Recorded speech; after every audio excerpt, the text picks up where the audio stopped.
Hi everyone, I'm Shy Sloth, and today I'm still getting over being sick, so sorry if I sound a bit off.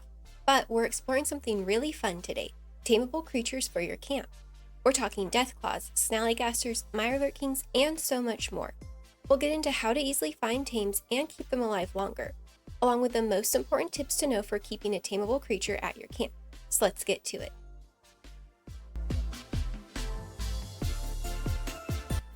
So, to get started, you'll need the Animal Friend perk card rank 1, 2, or 3, depending on what creature you want to tame.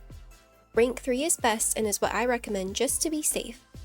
And here's a list of all of the possible creatures that have a chance to be tamed, so that way you can have the one you want in mind before you head out if you're looking for something specific. You'll also want to keep a map on hand of all of the locations where tameable creatures can spawn, but we'll get more into that later. Also, an important note is that tameable creatures only have a chance to spawn in certain areas of the map. Here is a map of where tameable creatures can be found. I'll also link it in the description. They share spawns with random event encounters like Mr. Handies, Raiders, Cultists, Bodies, Mannequins, Super Mutants, the Smiley Man, and more can all spawn at these locations as well, sharing a chance to spawn in place of a tameable creature. This means that finding a tameable creature will most likely require a bit of searching. Once you have found a creature, take a closer look to see if it's tameable. Some variants cannot be tamed, and may continue walking about unaffected by your presence. Aiming your weapon and or approaching a creature will be the only way to truly know if a creature is tameable or not. Some creatures can be tamed from afar, but others might need you to be right next to them. Tameable creatures will spawn alone. Nothing that spawns in a group or among other creatures or enemies can be tamed. When you approach or aim at the creature, you will see the options Pacify, Tame, or both, but Tame is the only option that will allow a creature to be tamed and to head back to your camp as a permanent friend. If the only option you see is Pacify, then the creature is not tameable. Once you successfully tame a creature, a screen will pop up that allows you to select Send to Camp or Cancel. Selecting Send to Camp will cause the tame to run off toward your camp. And remember, it will be traveling there in real time. The most common way players get tames back to camp once you select the Send to Camp option is to fast travel to your camp and wait 15 to 30 minutes for your tame to arrive. I have heard players say they hop servers when sending a tame back to camp, which apparently causes the tame to instantly travel to your camp, but I haven't tested this, and in my opinion, waiting at camp is the safest way to make sure your tame shows up. However, do whichever you prefer. Please make sure that you do not follow alongside your tame as they make their way back to your camp, as two main issues can occur. The first is that unless you are super leveled and geared, there are many enemies that will spawn on your way back that can kill your tame. When you let your tame run back solo, no enemies spawn unless there happen to be players in the areas where your tame runs through. The second potential issue is that an escorted tame will sometimes become stuck in a place after running toward your camp. This causes them to refuse to move as long as you are in the area. Leaving rendering range for a few minutes fixes the issue and allows the tame to properly travel to your camp again. Your camp tames will spend their days walking back and forth around your camp box, attacking any enemies that might invade your camp, making silly noises, and performing the general animations that creature would in the wild. Some tames are more boisterous than others, and each has their general benefits and drawbacks. Here is the route that I typically run for the best luck when looking for tameable creatures. I start in the Cranberry Bog and slowly work my way north through the mire until I make it to this fissure site. Once my loop is complete, I hop servers and work my way back down the map. There are many other areas on the map where tameable creatures have a chance to spawn, but this is the loop I run to save time while having the most potential to find a tame. Keep in mind that some types of creatures will not spawn in lower level areas of the map, like the forest. And tameable creatures there will also often be lower levels. This is why I keep my route to the Cranberry Bog and the mire, and so far it's worked out pretty well. I ran this full route the other night. It took me about 10 minutes, and I found 2 Yagwai and 2 Deathclaws, so you should find a minimum of 1 to 2 tames per loop, and probably even more. Let me know some of your favorite places to find tameable creatures in the comments below. If you're still having issues finding a tame, some people will use berry mentats before tame hunting, so that tameable creatures will glow. Chickens and house cats can be hard to see in the bushes, so making them glow can help you find them before you jump to the next location. I have even heard that large tames can spawn stuck in the ground, so the Mentets can help you find that mega sloth hiding under a rock. If you have Fallout first, private servers can be a good place to hunt tames, since there will be no other players that might spawn mobs of enemies while your tame runs to your base. Another note is to give it about 10 to 15 seconds when arriving at a potential spawn location before moving on to the next. I have had creatures spawn directly in front of my face after waiting around for a few seconds, so don't be too hasty. Lastly, be optimistic and don't give up. It may take some time to find the tame you want, but they're out there. Just keep trying and you'll find your tame. Alright, so tameable creatures are going to need some backup at your base. And depending on the location your base is in, you may have some super strong intruders show up. Turrets can help keep your tame alive, and even alert you or players visiting your camp that there might be some uninvited guests.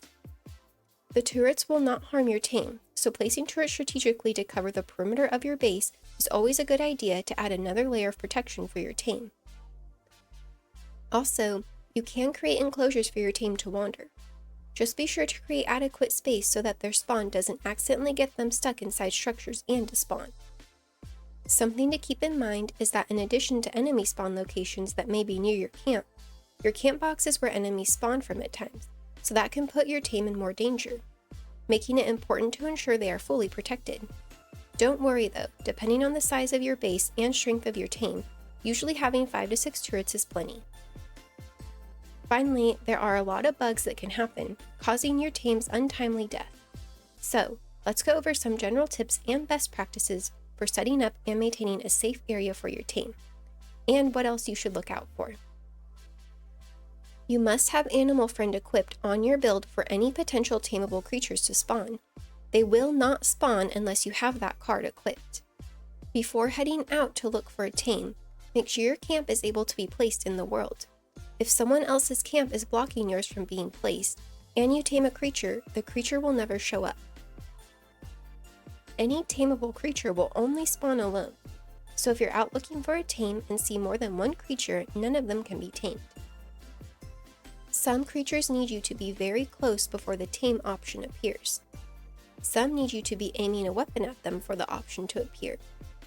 Play around with distance and aiming if the creature is both alone and non-hostile to see if it is in fact a tameable creature. You can kill the random spawned enemies in a location where tameable creatures could spawn for a chance to find something there later, but I prefer to run my loop and then hop servers. Tames found at fissure sites or in the cranberry bog have a chance to spawn or become scorched on their way to your base.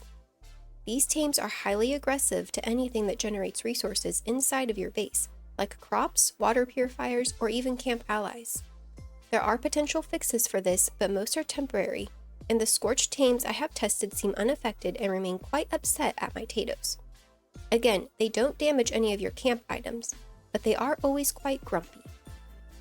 You can have different tames at each camp, but you can never have more than one tame at any camp.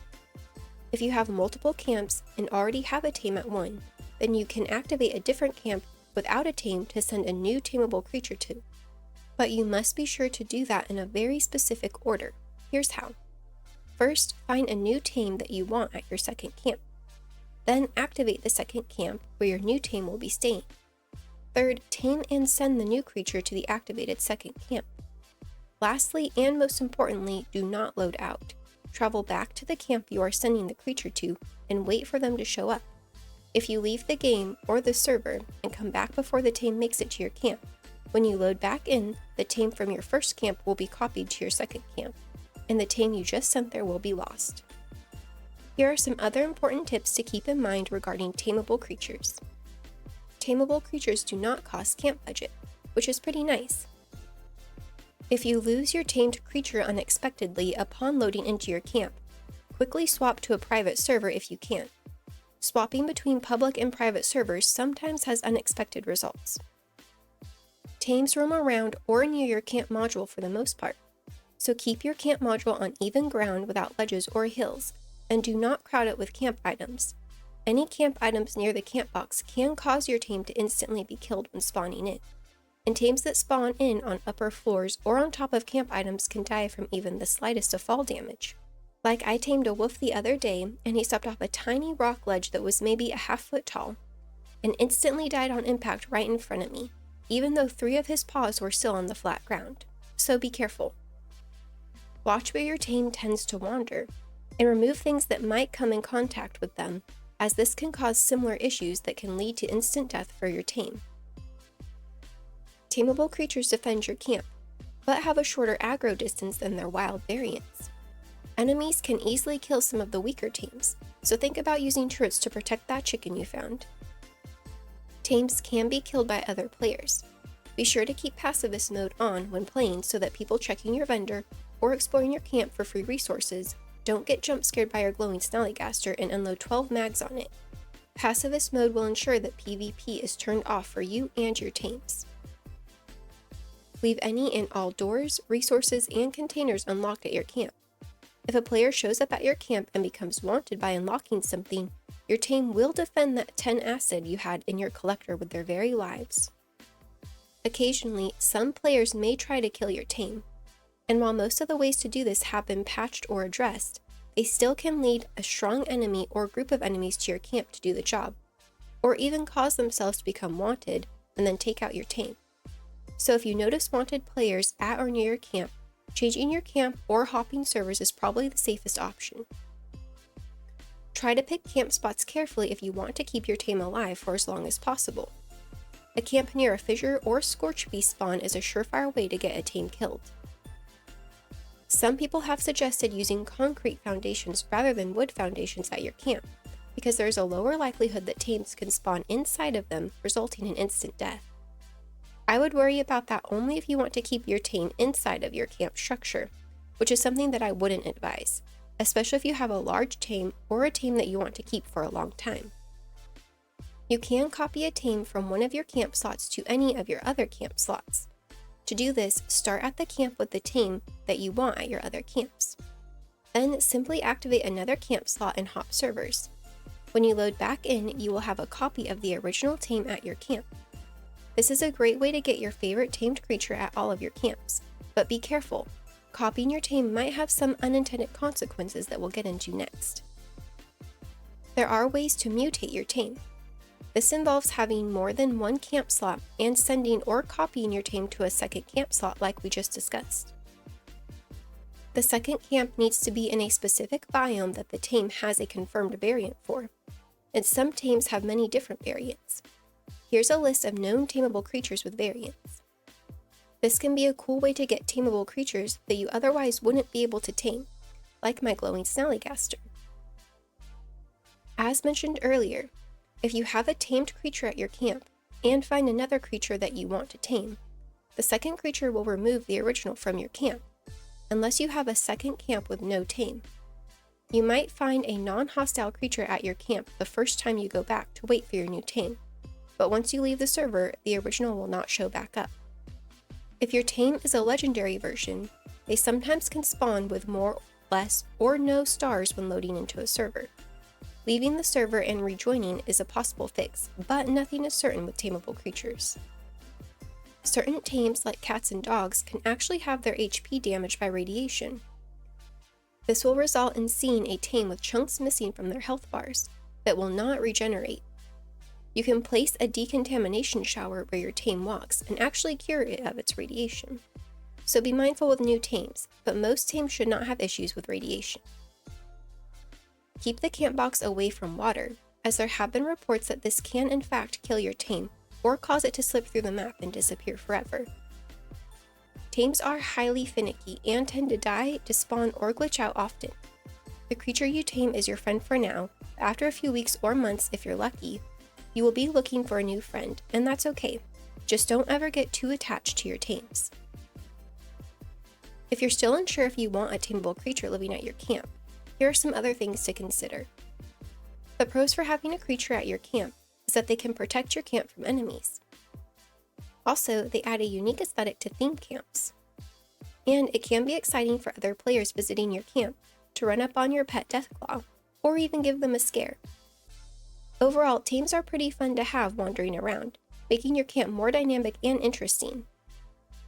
However, some cons to consider is that tameable creatures can be challenging to keep alive. This is because enemies, even players, and unfortunate random glitches can kill your tames. Also, scorched beasts can turn your tames into scorched variants that are generally rowdy. So if your tame is changed into a scorched variant, it is a permanent change that cannot be undone, and that means they will attack a lot of the stuff at your base. But the good news is that it deals 0 damage. And finally, for some of us, having a tame can cause a constant sense of fear or paranoia that your tame might be killed or despawned, causing a Squidward-style moment of, "Are you finished with those errands?" by checking in on their well-being non-stop. A good mindset to have if you want a tame for your camp is that it is not permanent. Think of it like whatever animal you tame is given a little extra time in the wasteland that they wouldn't have gotten otherwise. So whether you have your tame for a month, a year, or if it bugs out the next day, just have fun with it and know that it had its time. I hope that helped answer your questions about tameable creatures. If it did, please leave a like and subscribe.